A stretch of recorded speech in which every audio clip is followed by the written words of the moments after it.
Demander de l'aide au travail est devenu plus risqué qu'il y a un an. Pas objectivement, mais dans la tête de la plupart des gens.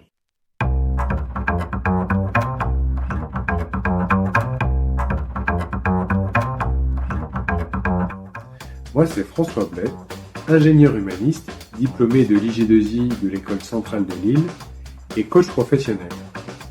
Lead Contrib le JT, chaque mardi, l'actualité du travail pour celles et ceux qui portent beaucoup et veulent tenir dans la durée. Aujourd'hui, premièrement, la donnée qui montre que demander de l'aide au travail est devenu plus risqué.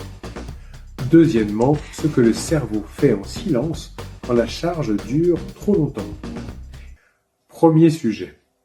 Une grande enquête IFOP pour Mocacare, le GHU de Paris et BCG vient de publier ses résultats 2026.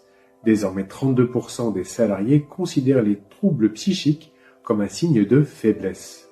C'est 10 points de plus qu'il y a seulement un an. 29% voient comme un échec le fait de consulter un psychologue contre 17% rien que l'année dernière. Conséquence, seuls 43% des salariés diagnostiqués en parlent à leur employeur. Moins on se sent en sécurité pour nommer une difficulté, plus elle s'installe en silence. Une question à voix haute. Et si vous traversiez une période difficile en ce moment, à qui au travail pourriez-vous vraiment le dire ? Dites-moi tout en MP ou en commentaire. Deuxième sujet. Specimen identifie comme la tendance de fond du management en 2026 la fatigue des équipes qui n'est plus seulement émotionnelle, mais maintenant cognitive. L'intelligence artificielle accélère la production et génère un flux continu de contenu à relire, arbitrer, corriger. C'est ce qu'ils appellent le work slop, littéralement bouillie de travail ou travail invisiblement salbipé. Voilà, je vous laisse traduire. La surcharge créée par l'attention, le jugement, et ainsi que alors que les objectifs sont tenus, l'IA produit quelque chose qui paraît correct, mais il faut maintenir une attention soutenue pour voir où ça sonne creux, incohérent, etc. Le mécanisme est ancien. Le cerveau humain a été façonné pour détecter le danger et y survivre, pas pour traiter des sollicitations continues pendant 8 heures ou plus.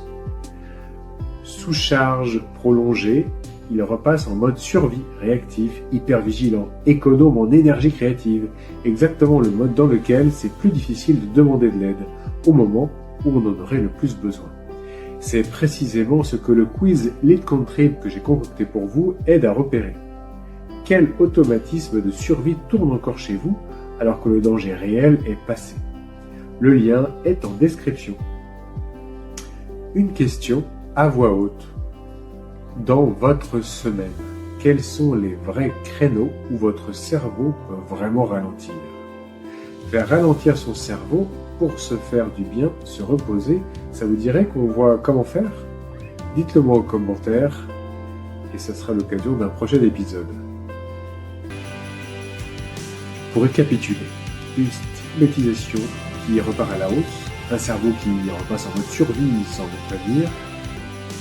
Si vous voulez savoir lequel de vos automatismes de survie tourne encore alors que le danger est passé, faites le quiz profil Lead Contrib. 2 minutes et vous repartez avec une lecture claire de ce qui vous freine. Le lien est en description. Toutes les sources sont également en description avec le lien du quiz profil Lead Contrib. Abonnez-vous, un JT comme celui-ci chaque mardi. À la semaine prochaine.